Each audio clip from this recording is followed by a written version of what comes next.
My wife of 15 years cheated on me, and I don't know what to do. I'm here because I don't know what else to do. My name's Mike, not my real name, and I'm 42. I've been married to Sarah, 39, for 15 years. We've got 2 amazing kids, Liam, 14, and Emily, 11, and up until a few months ago, I thought we had a good life. Not perfect, of course. No marriage is perfect. But I thought we were happy. For context, I work as an accountant for a local firm. It's not the most exciting job in the world, but it pays well, and it's stable. Sarah is a freelance graphic designer, which means her work hours are flexible. She's been able to manage the kids' schedules, pick them up from school, and take care of things around the house. I always admired her for how well she balanced everything. Our marriage wasn't always sunshine and roses, but it was solid, or at least I thought it was. We'd been through tough times before, financial struggles when the kids were younger, disagreements over parenting styles, and even a rocky patch about 5 years ago when we seemed to be drifting apart. But we always found a way back to each other. At least, that's how it felt to me. Then, about 6 months ago, things started to change. It was subtle at first, little things that didn't seem like a big deal on their own but started piling up. Sarah began spending more time on her phone. She used to leave it lying around the house, but now it was always in her hand or face down on the counter. She'd get notifications and smile at her screen like she was in on some private joke. When I asked who she was texting, she'd give me quick, casual answers like, "Oh, it's Kelly from work," or, "The PTA group is blowing up about the bake sale again." I believed her because why wouldn't I? We've been together for nearly 2 decades, and I've never had a reason not to trust her. But then there were the nights out. Sarah was never much of a social butterfly. She preferred quiet nights at home, watching Netflix or reading a book. Suddenly, she started going out with friends more and more. At first, it was once a month, then once a week, and then almost every weekend. I asked her about it, and she said she was reconnecting with old friends and needed some time to herself. She assured me it was nothing to worry about. "You know how crazy it gets with the kids," she'd say. "I just need to blow off some steam." Fair enough, I thought. Parenting is exhausting, and everyone needs a break sometimes. But when I asked for specifics, who she was meeting, where they were going, her answers were vague. "Oh, just some girls from high school," she'd say. Or, "We went to that new bar downtown." I didn't push because I didn't want to come off as controlling. I've always prided myself on being a laid-back husband, the kind of guy who trusts his wife and doesn't micromanage her life. But as the weeks went on, I couldn't shake the feeling that something was off. It wasn't just the phone or the nights out. It was the way she started treating me. Sarah used to be warm and affectionate. We had our share of playful banter and inside jokes. But now, she seemed distant. She'd snap at me over small things or roll her eyes when I asked her a question. Intimacy, which had already been sporadic thanks to busy schedules, became almost non-existent. I tried to talk to her about it a couple of times. "Is everything okay?" I'd ask. "You've been kind of different lately." She'd always brush it off. "I'm just stressed with work," she'd say. Or, "It's nothing to do with you. I'm just tired." I wanted to believe her. I told myself I was being paranoid, that I was reading too much into things. But deep down, I couldn't ignore the nagging feeling that something wasn't right. Then, about 3 weeks ago, something happened that made me question everything. Sarah said she was going out for dinner with her friend Kelly. She left around 7 p.m., dressed up more than usual, heels, makeup, the works.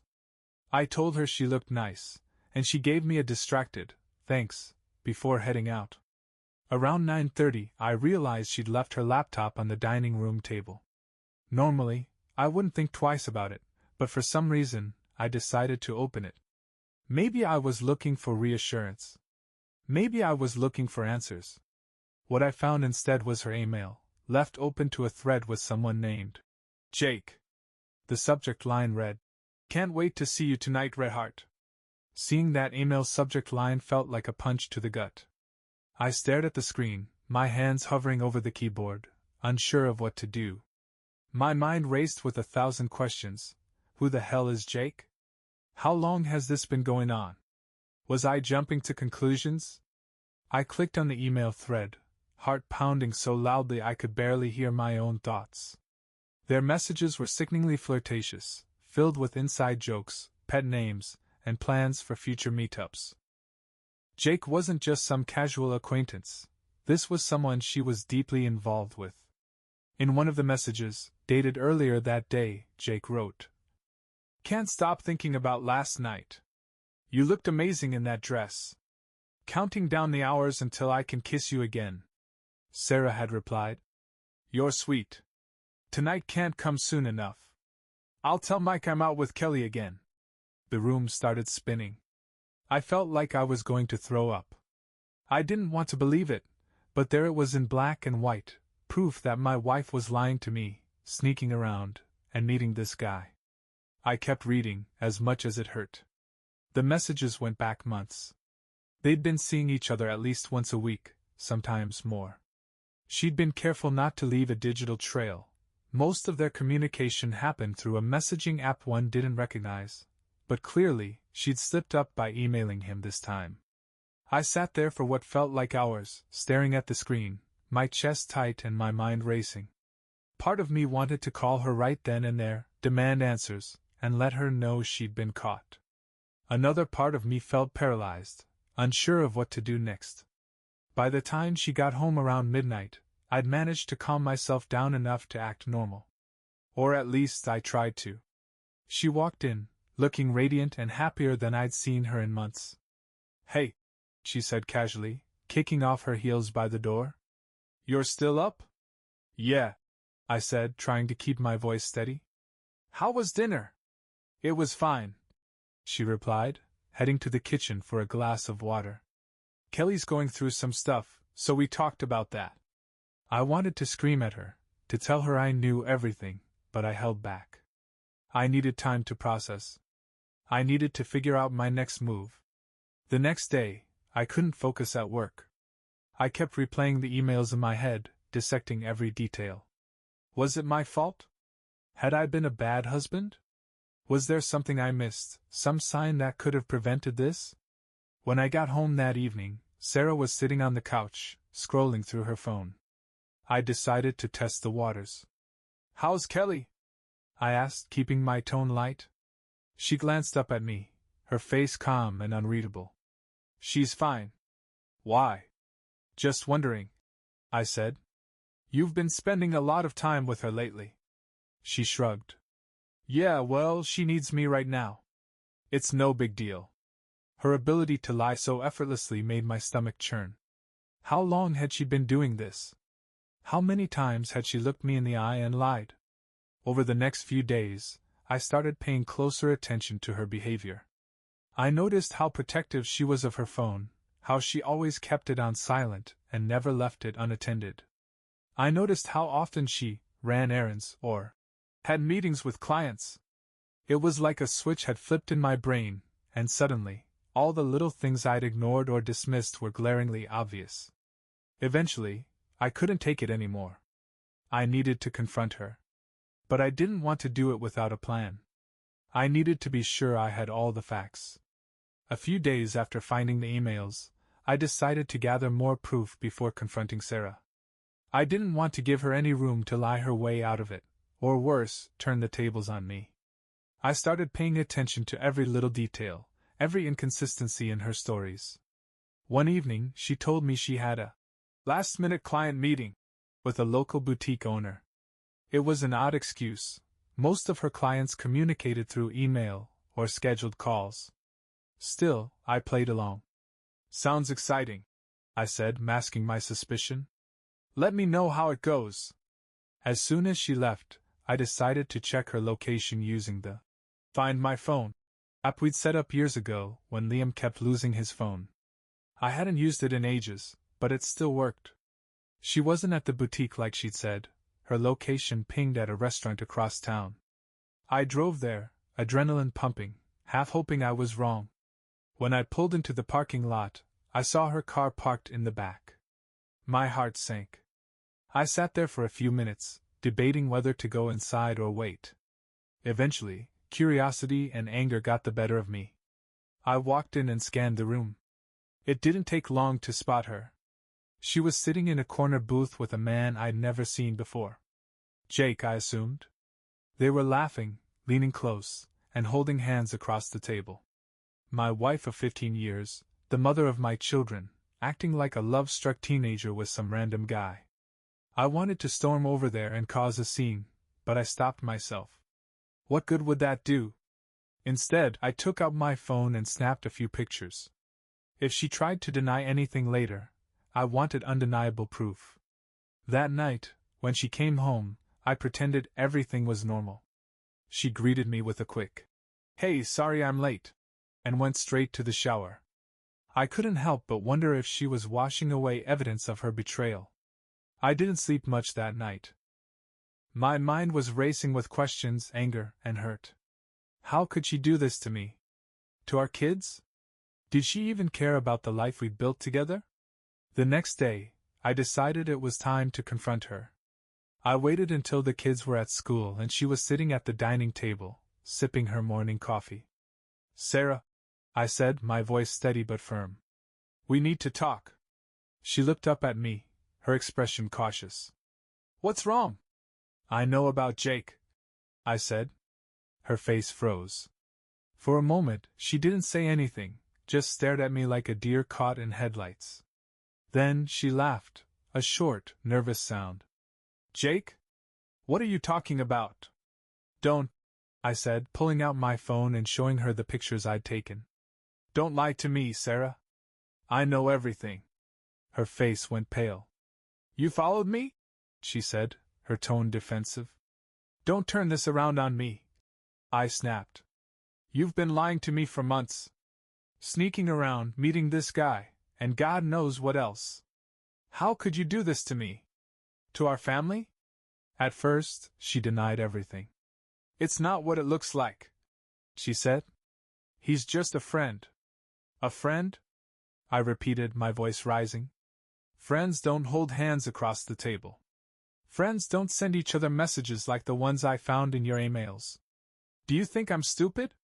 She started crying then, but it felt hollow, like she was more upset about being caught than about what she'd done. "It didn't mean anything," she said through her tears. "I was lonely, Mike. You've been so distant lately. I just needed someone to talk to." Her words hit me like a slap in the face. "So this is my fault?" I asked, incredulous. "You're blaming me for your affair?" "I'm not blaming you," she said, her voice trembling. "I'm just saying things haven't been great between us for a while. I didn't mean for this to happen." "That's not an excuse," I said, my voice cold. "You could have talked to me, gone to therapy, done anything other than cheat on me." She didn't say anything after that, just sat there with tears streaming down her face. For a moment, I almost felt sorry for her. But then I remembered the emails, the lies, the nights she'd come home late with a smile on her face while I was home with the kids, none the wiser. "I need some time to think," I said finally, standing up. "You've destroyed my trust, Sarah. I don't know if we can come back from this." She tried to grab my hand, but I pulled away. "Mike, please," she said, her voice breaking. "I'm sorry. I'll do whatever it takes to fix this." But I wasn't ready to hear her apologies. Not yet. After the confrontation, I left the house. I didn't have a plan, but I couldn't stay there. I needed space to think, to breathe, to figure out what the hell I was supposed to do next. I drove aimlessly for a while before parking at a nearby park. It was quiet, almost serene, completely at odds with the chaos in my head. Sitting there, I replayed the entire conversation with Sarah over and over again. Her tears, her excuses, her attempt to shift the blame. None of it made sense to me. How could someone I'd shared my life with for nearly 2 decades do this? And not just once, it wasn't some one-time mistake. She'd been lying to me for months, living a double life right under my nose. I thought about calling someone, but who? My parents are older and wouldn't know how to handle something like this. My closest friend, Dave, has always been a just leave her kind of guy, and I wasn't ready for that conversation yet. So I sat there alone, staring at the ducks on the pond and feeling like my entire world had crumbled beneath me. After a couple of hours, I decided to go back home. I didn't want the kids to suspect anything was wrong, not yet anyway. When I walked in, Sarah was sitting on the couch, her face red and blotchy from crying. "Mike," she started, but I held up a hand to stop her. "Not now," I said. "The kids will be home soon, and I don't want them to know anything about this. We'll talk later." She nodded silently, looking more defeated than I'd ever seen her. A part of me wanted to feel sorry for her, but another part of me couldn't shake the anger simmering just beneath the surface. When Liam and Emily came home, I put on my best "everything's fine" face. It wasn't easy, especially when Emily asked, "Daddy, why does Mom look sad?" "Oh, she just has a headache," I said quickly, shooting Sarah a look that told her to play along. The rest of the evening was a blur. I went through the motions, dinner, homework, bedtime, but my mind was elsewhere. After the kids were asleep, Sarah tried to talk to me again. "Mike, please," she said, her voice soft but desperate. "We can't just ignore this." "I'm not ignoring it," I said, keeping my voice low so we wouldn't wake the kids. "I just don't know what to say to you right now. You've lied to me, Sarah. For months. How am I supposed to believe anything you say?" She started crying again, but I was too numb to care. "I'll go to therapy," she said. "I'll do whatever it takes. Just don't give up on us, please." I didn't respond. Instead, I grabbed a blanket and a pillow from the hall closet and set up camp on the couch. Sarah didn't argue or try to stop me. She just stood there, watching as I walked past her without another word. That night was one of the longest of my life. Every time I closed my eyes, I saw her sitting in that restaurant with Jake, laughing and holding his hand like they didn't have a care in the world. I thought about all the nights she'd lied to my face, telling me she was out with friends or working late. The betrayal cut deeper than I ever imagined it could. The next morning, Sarah tried to act like everything was normal. She made coffee, packed the kids' lunches, and kissed them goodbye as they left for school. But when we were alone, the tension was palpable. "I meant what I said last night," she said, sitting across from me at the dining table. "I'll do whatever it takes to fix this, Mike. I love you. I love our family. I know I messed up, but I want to make it right." Her words felt empty. "If you loved me, you wouldn't have done this," I said quietly. "You wouldn't have lied to me over and over again." She didn't have a response to that. I spent the rest of the day trying to figure out my next steps. Part of me wanted to pack her bags and tell her to leave. Another part of me couldn't bear the thought of breaking up our family. And then there was the question of whether I could ever trust her again. Even if she was truly sorry, how could I move past this? Later that evening, I decided to talk to someone. I called my brother, Mark, who's always been level-headed about these kinds of things. When I told him what happened, there was a long pause on the other end of the line. "Damn, Mike," he said finally. "I don't even know what to say. Are you okay?" "No," I admitted. "I'm not okay. I don't know what to do." "Look," he said, "I can't tell you what to do, but you need to think about what's best for you and the kids. If you want to try and work things out, that's your call. But if you can't forgive her, that's okay too. You don't have to make a decision right now." He was right. I didn't need to decide anything immediately. But the uncertainty was eating me alive. The next few days were unbearable. Every time I looked at Sarah, all I could think about was her with Jake. Her lies replayed in my head like a broken record. The way she said, "It didn't mean anything," felt like the cruelest joke. If it didn't mean anything, why risk our marriage? Why risk our family? Sarah kept trying to talk to me, but I couldn't handle it. I'd either shut her down or walk away. She seemed genuinely remorseful, but I couldn't tell if she was sorry for what she did or just sorry she got caught. I wasn't ready to hear her apologies, let alone forgive her. Meanwhile, I kept everything normal for the kids. They didn't need to know their mom and dad were barely speaking. Every night, after they went to bed, I'd retreat to the couch. Sarah would linger in the hallway for a moment, like she wanted to say something, but she never did. One evening, about a week after the confrontation, I decided I couldn't keep living in limbo. I needed answers, and I needed to hear them directly from her. Sarah, I said after the kids were asleep, we need to talk. For real this time. She nodded, her expression somber, and sat across from me at the dining table. Okay, she said quietly. Start from the beginning, I said. I want to know everything. How did this happen? Why did this happen? She hesitated, taking a deep breath. It started a few months ago, she began. I reconnected with Jake on Facebook. We went to high school together, and he reached out to say hi. At first, it was innocent, just catching up, talking about old times. But then, she trailed off, her eyes filling with tears. But then what? I pressed, my voice sharper than I intended. But then it turned into something more, she said, looking down at her hands. We started flirting. He made me feel special. Like I was more than just a mom or a wife. Her words cut me to the core. And I didn't make you feel special? I asked bitterly. It's not that, she said quickly. You're a good husband, Mike. A great husband. But things between us have felt different for a while now. Like we're just going through the motions. I didn't mean for it to happen, but I got caught up in the way he made me feel. So you cheated because you were bored? I asked, struggling to keep my voice steady. She shook her head, tears streaming down her face. It wasn't about being bored. I was lonely, Mike. You've been so busy with work and the kids. I felt like we were living separate lives.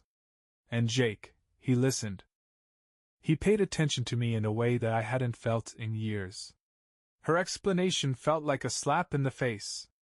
I'd worked long hours to provide for our family, to give her the life she wanted. And this was how she repaid me? Do you love him? I asked, my voice barely above a whisper. No, she said immediately. It wasn't about love.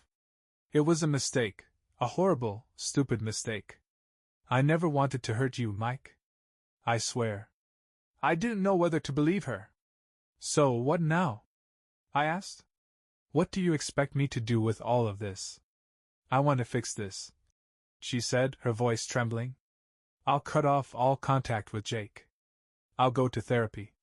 We can go to therapy. I'll do whatever it takes to earn back your trust. Her words sounded sincere, but how could I trust anything she said? She'd lied to me for months. She'd looked me in the eye, night after night, and pretended everything was fine. I don't know if I can do this, I admitted. I don't know if I can ever trust you again. I understand, she said softly. But please, Mike. Give me a chance to prove that I'm serious about making things right. I didn't respond. I just sat there, staring at the woman I thought I knew, feeling like I didn't know her at all. The days after that conversation felt like walking through a fog. I'd agreed to give Sarah a chance to prove she was serious about fixing things, but I wasn't sure if it was the right decision. I felt torn between wanting to save my family and the overwhelming anger and betrayal I couldn't shake. Sarah kept her word, at least as far as I could see. She deleted Jake's number in front of me and blocked him on Facebook. She even showed me her phone and emails without me asking, saying she wanted to be transparent. It was a start, but it didn't make the pain go away. One night, about a week later, she sat me down and said, I found a therapist. I've already booked an appointment for us if you're willing to go. I wasn't sure if I wanted to sit in her room and air all our dirty laundry to a stranger, but I agreed. What did I have to lose? If nothing else, it might help me figure out what I wanted. The first session was brutal. The therapist, a woman named Dr. Patel, was calm and professional, but I felt exposed. Sarah cried through most of it, apologizing again and again for what she'd done. I, on the other hand, was angry, angrier than I realized. I don't understand how you could do this to me, I told Sarah. I've spent years working hard to provide for this family. I thought we were a team. If you were unhappy, why didn't you just talk to me? I didn't know how to, she said, her voice breaking. I was scared it would just push you further away. Her words stung because part of me wondered if she was right. Had I been distant? Had I been so focused on work and the kids that I'd missed the warning signs? Dr. Patel interjected gently. Mike, it's natural to feel a range of emotions right now: anger, sadness, confusion. But it's also important to understand that this isn't about assigning blame to one person. Relationships are complicated, and both partners play a role in their dynamics. Hearing that made me feel defensive. So what? This is my fault now. Not at all, Dr. Patel said. Sarah made choices that hurt you, and she's responsible for those choices. But understanding the context of those choices can help you decide how to move forward. I left that session feeling more confused than ever. On one hand, I appreciated the therapist's balanced perspective. On the other hand, I didn't know if I could ever see Sarah as the same person again. Over the next few weeks, we continued therapy. It was exhausting, and some sessions felt like we were making progress, while others left me questioning why I was even trying. Sarah opened up about her feelings of loneliness and inadequacy, and I admitted how I'd taken her for granted in some ways. But even with all the talking and unpacking, I couldn't shake the images in my head: Sarah sitting across from Jake, laughing and holding his hand. The emails, the lies, the betrayal. One night, after a particularly emotional session, I told Sarah, I don't know if I can forgive you. Even if I want to, I don't know if I'm capable of it. She nodded, tears in her eyes. I understand. And if that's how you feel, I won't fight it. But I hope you'll at least give it time. I'm not going to give up on us, Mike. Not without a fight. Her determination surprised me. I didn't know if it was genuine or if it came from fear of losing the life we'd built together. Either way, it didn't change how broken I felt inside. One thing I did know was that I needed space to think. I decided to stay at my brother Mark's place for a few days. He'd offered when I first told him what happened, and now I realized I needed to take him up on it. When I told Sarah, she didn't argue. If that's what you need, I'll respect it, she said. But please, just keep talking to me. Don't shut me out completely. I packed a bag and left that evening, not knowing what I would find, or decide, during my time away. Staying at my brother Mark's place felt both freeing and surreal. For the first time in weeks, I didn't have to look at Sarah or feel the tension that had settled into every corner of our home. Mark greeted me with a firm handshake and a hug, his usual no-nonsense attitude tempered with an uncharacteristic softness. You made the right call coming here, he said, handing me a beer. You need space to clear your head. Mark had a small guest room that he offered without hesitation, and I settled in, grateful for the quiet. That night, I unloaded everything on him: the emails, the lies, the confrontation, the therapy. Mark listened, his brow furrowed, and when I finished, he let out a low whistle. Damn, Mike. That's a lot to deal with, he said. I gotta be honest, I don't know if I could do what you're doing. Trying to work through it, I mean. You're a bigger man than me. I don't feel like a big man, I admitted. I feel like a fool. Like I missed all the signs because I was too busy thinking everything was fine. Mark shook his head. This isn't on you. Sarah made her choices, man. You didn't put a gun to her head. You were out there busting your ass for your family, and she threw it all away for some guy. That's on her. His words were blunt, but they resonated. I'd spent so much time in therapy analyzing every little thing I might have done wrong that I'd forgotten a simple truth: I hadn't cheated. I hadn't lied. That was all on Sarah. Over the next few days, Mark gave me the space to figure things out while also checking in with me periodically. We'd sit on his back porch in the evenings, beers in hand, talking about everything from work to the kids to what my next steps might be. What do you want to do? He asked one night, after a long stretch of silence. I don't know, I said honestly. Part of me wants to try and work it out, for the kids, if nothing else. But another part of me doesn't know if I can ever look at her the same way again. How do you rebuild trust after something like this? Mark shrugged. I don't know, man. But I do know this. Whatever you decide, you've got to do it for you. Not for the kids, not for Sarah, not for anyone else. If you're gonna stay, it's gotta be because you want to, not because you feel obligated. His words stayed with me, bouncing around in my head as I tried to figure out what I wanted.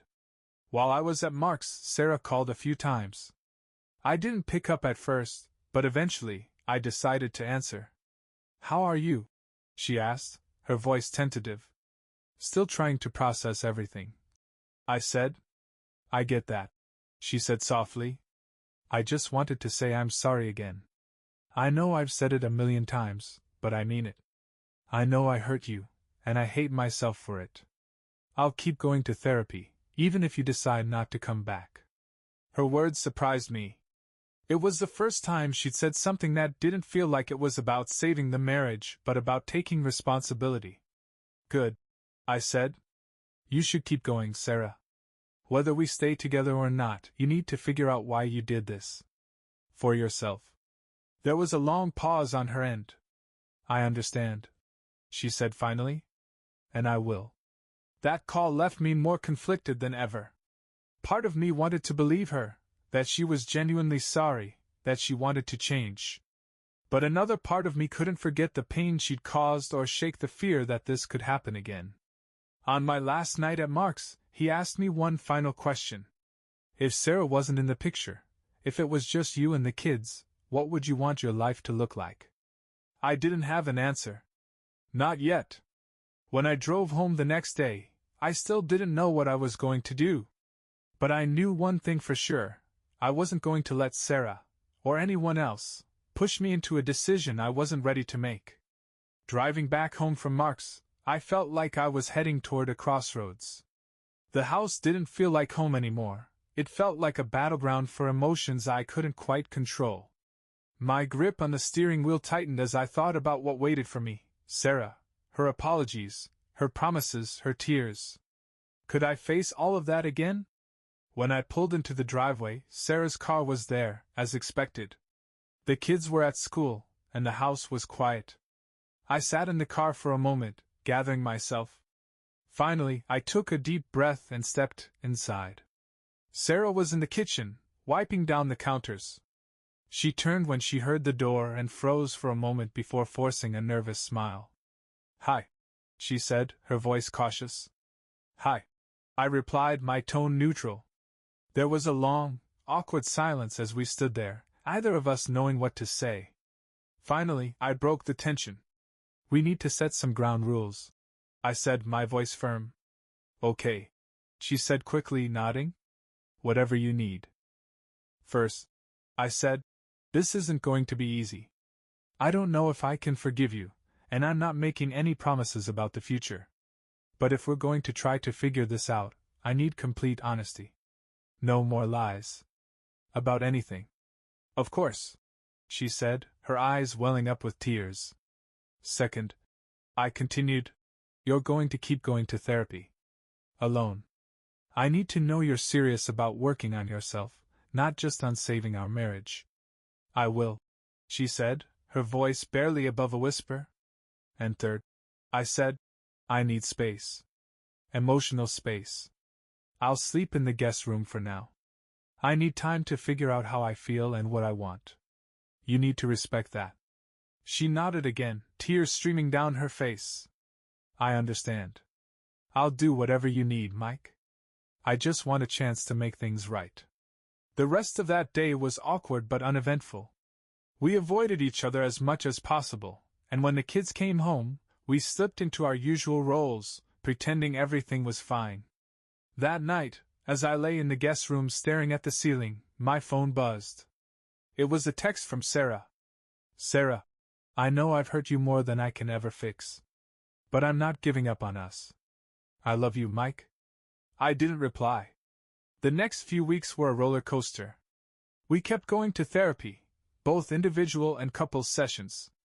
In our sessions together, Sarah was open about her feelings of loneliness and how she let herself get caught up in Jake's attention. She took full responsibility for her actions, which was a small relief, but it didn't erase the pain. In one session, Dr. Patel asked me, "What do you need to feel safe in this relationship again?" I hesitated.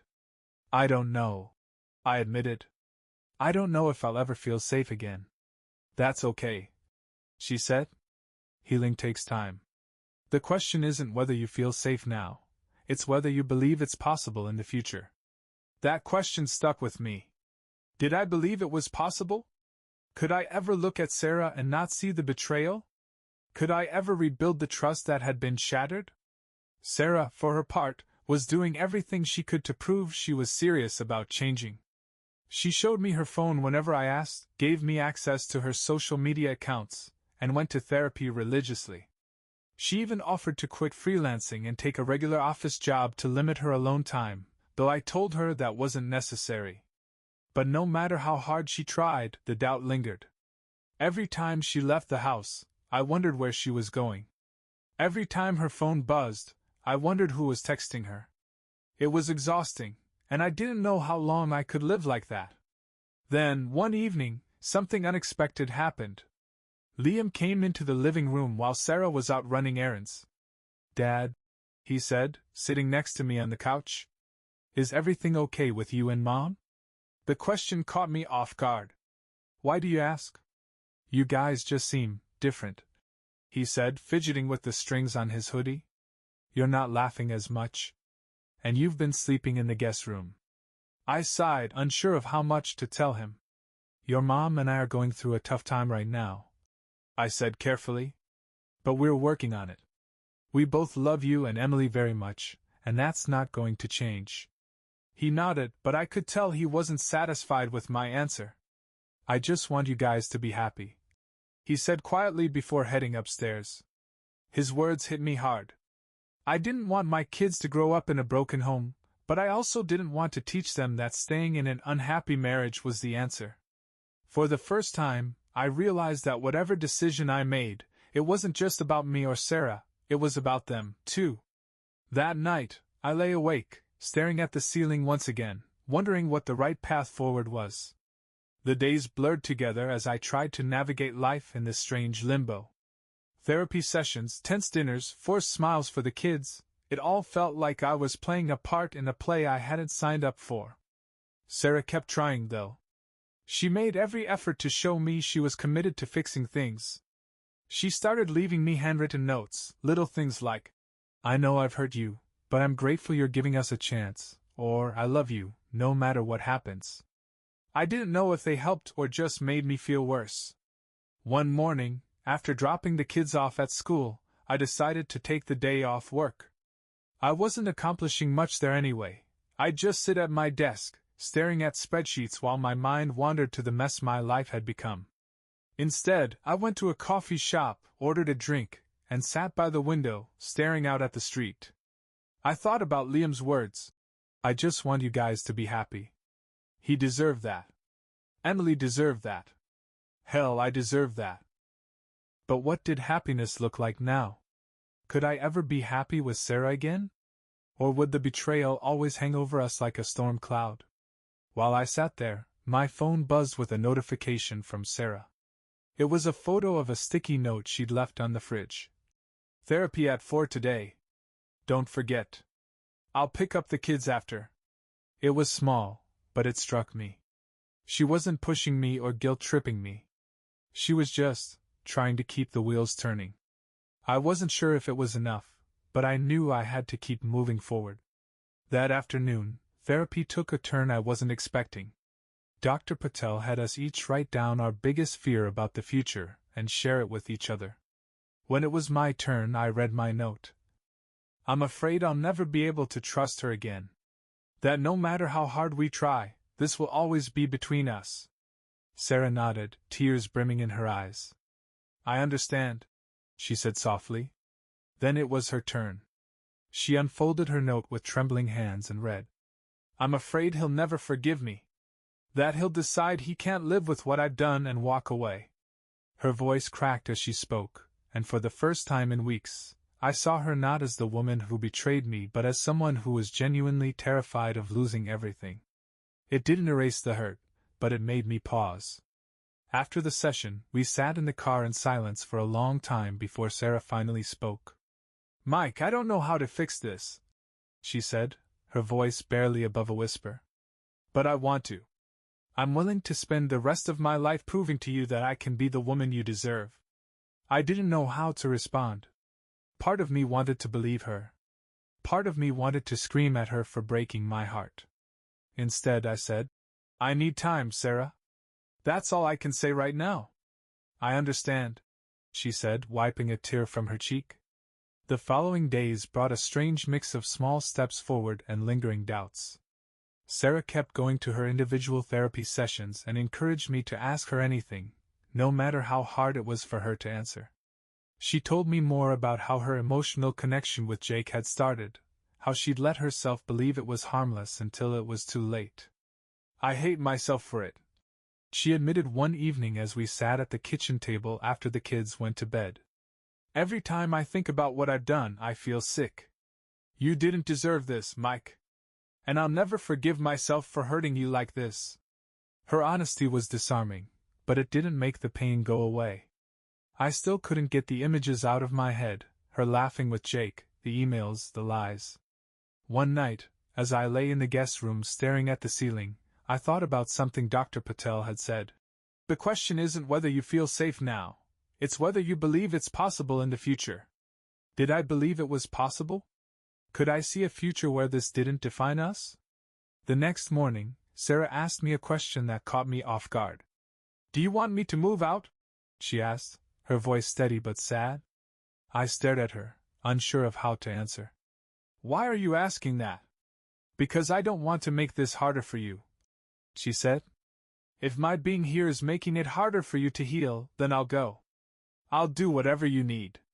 Her willingness to leave surprised me.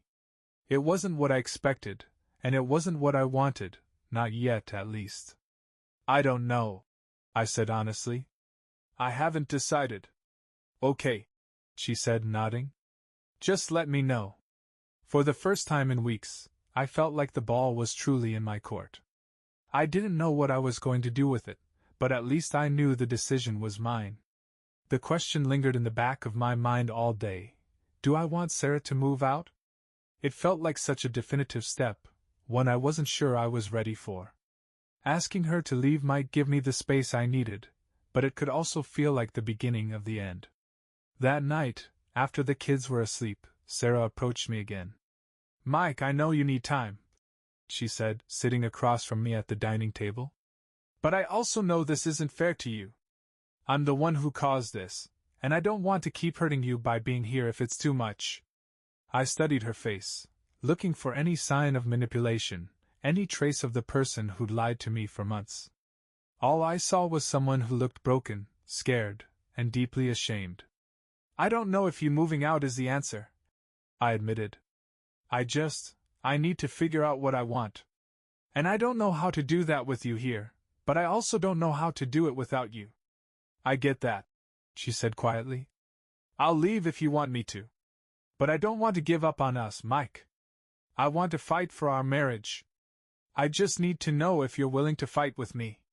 Her words hung in the air like a challenge, and I didn't know how to respond. I wasn't sure if I had it in me to fight. I wasn't even sure what fighting looked like anymore. In therapy later that week, Dr. Patel brought up something I hadn't thought much about: forgiveness. "Mike, do you think you can forgive Sarah?" she asked, her tone gentle but probing. "I don't know," I said honestly. "I mean, I want to, for the kids, for our family. But every time I think about what she did, it's like a knife in my chest all over again." "That's completely normal," Dr. Patel said. "Forgiveness isn't something that happens overnight. It's a process, and it's not just about letting go of anger, it's about deciding whether you want to move forward with someone or without them." I nodded, but her words didn't make the decision any easier. Later that night, Sarah came into the guest room, something she hadn't done since I started sleeping there. She sat on the edge of the bed, her hands clasped tightly in her lap. "Mike," she began, her voice trembling, "I need to say something, and I need you to hear me out." I sat up, bracing myself for whatever she was about to say. I know I've hurt you more than I can ever make up for, she said, her eyes shining with tears. And I know I'm the one who has to prove that I'm worth trusting again. But I also know that if we don't start talking, really talking, this is never going to work. So I'm asking you, please tell me what you need from me. Tell me how I can help you heal, because I can't do it on my own. Her words caught me off guard. For the first time, it felt like she was truly owning up to what she'd done, not just apologizing, but actively asking how she could make things right. I don't know what I need, I admitted. I don't even know how to start healing from this. Every time I think about you and Jake, it feels like I'm reliving the betrayal all over again. I understand, she said, her voice thick with emotion. And I know I don't deserve it, but I hope you'll let me help you figure it out. I don't want to lose you, Mike. I don't want to lose our family. Her words broke something in me, not in a bad way, but in a way that made me realize I wasn't ready to give up either. As much as I hated what she'd done, as much as I doubted whether we could ever get back to where we were, part of me still wanted to try. I can't promise anything, I said finally. But I'm willing to try. For now. She nodded, tears streaming down her face. Thank you, she whispered. Thank you, Mike. It wasn't a resolution, but it was a step forward, a tentative, shaky step toward figuring out if we could rebuild what had been broken. That night marked a shift. It wasn't some grand reconciliation or a dramatic moment of clarity, but it felt like we'd finally stepped out of the emotional stalemate. For the first time, Sarah and I started having real conversations, not just about the affair, but about everything that had led us to this point. The following evening, after the kids had gone to bed, she asked, "Can we talk more about us? About where things went wrong?" I hesitated but nodded. "Yeah, I think we need to." She started by apologizing again, but this time it felt different. "I've said sorry 100 times, and I'll say it 100 more if that's what it takes," she said. "But I know words don't mean much right now. I want to focus on what I can do, not just what I can say." I appreciated the sentiment, but I didn't let her off the hook. "Why didn't you just talk to me, Sarah? Why did you go to him instead of coming to me?" She looked down at her hands, fidgeting nervously. "I think I was afraid," she admitted. "Afraid you wouldn't listen. Afraid you'd think I was being dramatic or needy. And honestly, I was afraid you wouldn't care." "That's dumb. How could you think I wouldn't care? We've been together for 17 years, Sarah. You don't think I care about you?" "I know you care," she said quickly. "But we'd gotten so distant. I didn't know how to bridge the gap, and Jake was just there, giving me the attention I craved. It's not an excuse, Mike. I know that. I'm just trying to explain how it happened." I sat back, letting her words sink in. "So, what about now?" I asked. "What's different? How do I know this won't happen again?" "You don't," she said softly. "And that's the hardest part for me. I can't give you guarantees, but I can promise you this: I'm working on myself. I'm learning how to communicate better, how to deal with my feelings in a healthy way. I've already started talking to my therapist about the reasons I let myself cross those lines, and I'll keep doing that, no matter what happens with us." Her honesty was disarming, and for the first time in weeks, I felt a small sliver of hope. The next few weeks were a mix of progress and setbacks. We kept going to therapy, both individually and as a couple. In one session, Dr. Patel suggested an exercise where we each wrote down what we wanted from the relationship moving forward. Sarah's list was heartfelt and detailed. "I want us to be partners again, not just co-parents. I want to rebuild trust, even if it takes years. I want to make you feel valued and loved the way you deserve." My list was simpler. I want honesty. Always. I want to feel like I'm enough for you. I want to know you're committed to this family, not just saying what I want to hear. Sharing our list was emotional, but it helped us both understand what the other needed. For Sarah, it was about proving her commitment and showing me she could change. For me, it was about rebuilding trust and feeling secure in our relationship again. Outside of therapy, We started spending more time together, not in some forced, artificial way, but naturally. We'd sit on the back porch after the kids went to bed, just talking. About work, about the kids, about silly little things that didn't seem important but helped us reconnect. One night, as we were sitting there, Sarah said something that caught me off guard. "I know this isn't what you signed up for, Mike. And if you decide you can't do this, I'll understand. But I want you to know that I'm not giving up on us. Ever." Her words hit me hard. I still didn't know if I could fully forgive her, but hearing her say that gave me a sense of clarity I hadn't felt before. That weekend I decided to take a step I hadn't been ready for. I moved back into our bedroom. It wasn't an easy decision, and I still wasn't sure what it meant for us long term. But it felt like the right thing to do at the time, a way to show her that I was willing to try, even if I wasn't sure where we'd end up. The first night was awkward. We lay there in silence for what felt like hours before she finally whispered, "Thank you?" "For what?" I asked. "For not giving up on me," she said. I didn't respond right away. I wasn't sure if I'd forgiven her yet, but I knew I wasn't ready to give up either. "We'll see," I said eventually. "This isn't a promise, Sarah.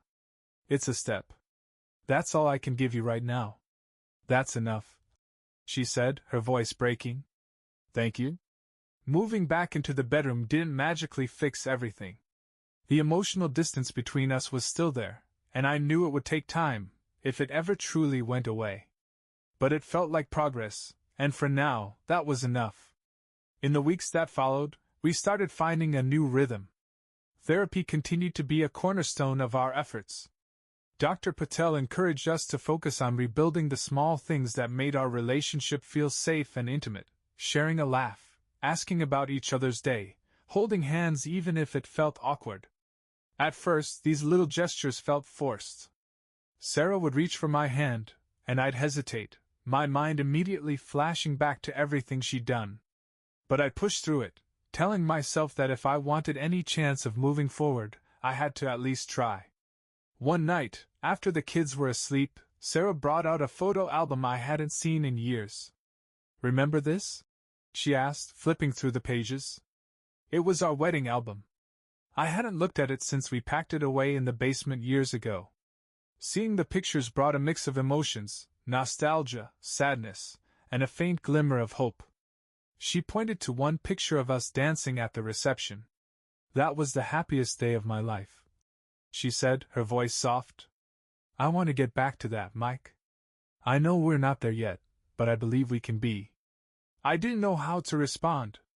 Part of me wanted to believe her, but another part of me wasn't sure if that kind of happiness was possible after everything we'd been through. As the weeks turned into months, things slowly started to improve. Sarah stayed true to her word, going to therapy consistently and keeping her life completely transparent. She even started writing in a journal, which she offered to let me read whenever I wanted. "I don't have any secrets anymore," she said one night, handing me the journal. "This is everything I'm feeling, good, bad, and ugly. I want you to know you can trust me again." Reading her journal was like peering into her soul. She wrote about her guilt, her fears, and her commitment to rebuilding our relationship. She also wrote about her love for me and the kids, and how she was determined not to let her mistakes define the rest of her life. It was hard to read, but it gave me a sense of clarity I hadn't felt in a long time. One night during therapy, Dr. Patel asked us both, "What does success look like to you? If this works, what does that future look like?" Sarah went first. "For me, success means rebuilding trust and creating a stronger relationship than we had before. It means being the partner Mike deserves and making sure he never has to feel like I'm hiding anything from him ever again." When it was my turn, I paused for a long moment before answering. "I think success would mean feeling safe again. Feeling like I can look at Sarah and see the woman I fell in love with, not the person who hurt me. And knowing that even if it's not perfect, it's real." Dr. Patel nodded. "Those are both powerful goals. And while they won't happen overnight, the fact that you're both committed to working toward them is a good sign." Hearing that gave me a small sense of hope. Maybe, just maybe, we could get through this. One evening, a few days later, Sarah and I were sitting on the couch watching a movie. It was the first time in months that things felt almost normal. At one point, she leaned her head on my shoulder, and I didn't pull away. "Thank you for giving me this chance," she whispered. I didn't say anything right away. Instead, I wrapped my arm around her and held her close. It wasn't forgiveness, not yet. But it was a step, a small, fragile step towards something that might one day feel like healing. The night Sarah leaned on my shoulder felt like the first time in months I could breathe without the weight of everything crushing me. It wasn't a magical fix or some grand reconciliation moment, but it was real. And maybe that was enough for now. Life started to feel a little less strained after that. We found a rhythm, a way to coexist without tiptoeing around each other all the time. It wasn't perfect, far from it, but there were glimmers of the connection we used to have. One Saturday morning, Sarah suggested something that caught me off guard. "Let's take the kids out," she said. "Just the four of us. No phones, no distractions. Let's just be a family for a day." It had been a while since we'd done something like that. I was hesitant, but I could see how much it meant to her, and to the kids, who had been quietly sensing the tension in the house despite our best efforts to shield them from it. We decided on a hike at a nearby park. It was a beautiful day, and for a few hours it felt like the old days. Liam and Emily ran ahead on the trail, laughing and arguing about which way to go, while Sarah and I walked behind them. At one point, she reached for my hand. I hesitated, the instinct to pull away tugging at me, but I let her take it. Her grip was firm yet gentle, like she was asking for permission to hold on. "Thank you for doing this," she said quietly. "It's for them," I replied, motioning toward the kids. She nodded but didn't let go of my hand. By the time we got home, we were all exhausted but happy.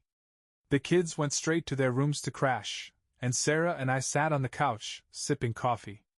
"That felt good," she said, breaking the comfortable silence. "Yeah," I admitted. "It did." Moments like these gave me hope, but they also scared me. I didn't want to let my guard down, only to be blindsided again. The fear of being hurt was always lurking in the back of my mind. That fear came to a head a few days later when I saw Sarah's phone buzzing on the counter while she was in the shower. It was a notification from an app one didn't recognize. My heart started racing, and I felt the familiar knot of suspicion tightening in my stomach. I picked up the phone and unlocked it. Sarah had given me her passcode weeks ago, saying she had nothing to hide. The notification was from a budgeting app she'd recently downloaded, something her therapist had suggested to help her feel more in control of her life. I exhaled, feeling both relieved and ashamed. Relieved that there was nothing to find, ashamed that I'd looked in the first place. When she came out of the shower, I confessed. "I looked at your phone," I said bluntly. She froze, her expression shifting from surprise to understanding. "Did you find anything?" she asked, her voice calm. "No," I said. "It was just the budgeting app. But I felt like I had to check." "I'm sorry." "You don't have to apologize," she said softly. "I understand why you did it. And if you ever need to check again, go ahead. I want you to feel like you can trust me, even if it takes time." Her response surprised me. She didn't get defensive or accuse me of invading her privacy. Instead, she acknowledged my feelings and gave me the space to process them. Later that night, I lay in bed thinking about what she'd said. Trust wasn't something that could be rebuilt overnight, but moments like these made me think it might be possible. The next day, during therapy, I brought it up. I checked her phone. I admitted to Dr. Patel. I felt terrible about it, but I couldn't stop myself. "That's completely normal," Dr. Patel said. "Rebuilding trust after a betrayal is a long process, and it's not linear. What's important is how both of you handle those moments." It sounds like Sarah responded in a way that helped rather than hurt. "She did," I said, glancing at Sarah. "It's okay, Mike," Sarah said, her voice steady. "I know I broke your trust, and I don't expect you to just forgive me and move on. But I want you to know I'm here for the long haul. Whatever it takes, for however long it takes. Her words felt sincere, and for the first time in a long time, I started to believe them. That therapy session was a turning point, though I didn't realize it at the time. For weeks, I'd been walking a tightrope between hope and doubt, unsure if I could ever truly forgive Sarah or trust her again. But something about the way she handled that situation, her patience, her willingness to accept my mistrust without resentment, started to break down the walls I'd built around my heart. Over the next few weeks, life became a delicate balancing act. We continued therapy, both individually and together, and started having more honest conversations about our marriage. Some of those talks were painful, like when I admitted how deeply her betrayal had shaken my sense of self-worth, or when she opened up about how long she'd been struggling with feelings of loneliness and inadequacy. "I wish I'd told you sooner," she said one night as we sat on the couch after another therapy session. "I wish I'd had the courage to say, 'I'm unhappy,' instead of running to someone else." "Why didn't you?" I asked, not accusing, but genuinely curious. "I think I was scared," she admitted. "Scared you'd dismiss me, or worse, that you wouldn't care. And I know now that was unfair to you. I projected my own insecurities onto our relationship, and instead of dealing with them, I avoided them. I let Jake be an escape when I should have been facing the real issues." Her honesty caught me off guard, and for the first time, I started to see her not just as the woman who hurt me, but as someone who was deeply flawed and trying to fix herself. Around this time, I noticed changes in Sarah. She was more present, not just with me, but with the kids. She started taking more interest in their lives, asking them about their day and actually listening to their answers. She even suggested family game nights, something we hadn't done in years. At first I thought it was an act, a way to prove she was serious about changing. But as the weeks went on, it became clear that these changes weren't just for show. She was genuinely trying to be better, not just for me, but for herself and the kids. One evening, during one of our family game nights, Emily turned to Sarah and said, "You've been happier lately, Mom." "I like it." Sarah smiled, her eyes welling up with tears. "Thanks, sweetheart. I'm trying to be the best mom I can be for you and Liam." Hearing that made my chest tighten. For so long, I'd been so focused on my own pain that I hadn't stopped to consider how this was affecting the kids. Seeing them happy, even if it was just for a moment, made me realize how much was at stake. That night, after the kids went to bed, Sarah and I sat on the porch, watching the stars. "Do you think we'll ever get back to where we were?" she asked, her voice hesitant. I took a long moment to think before answering. "I don't think we can go back," I said honestly. "But maybe that's not a bad thing. Maybe we can build something new, something stronger." Her eyes filled with tears, and she reached for my hand. "I'd like that," she said softly. It wasn't forgiveness, not yet. But it was the first time I'd allowed myself to imagine a future with Sarah that wasn't defined by her betrayal. A few days later, we had another breakthrough in therapy. Dr. Patel asked us to each write a letter to the other, detailing our hopes for the future. Sarah's letter was heartfelt and raw. "Mike, I know I've hurt you in ways I can never fully undo, but I hope you'll let me spend the rest of my life trying. I want to be the partner you deserve, the one who supports you, loves you, and makes you feel valued every single day. I know it will take time to rebuild what I broke, but I'm committed to the journey. I love you, and I always will." When it was my turn, I hesitated, unsure of what to say. But then I realized I owed her honesty, just as she'd given me.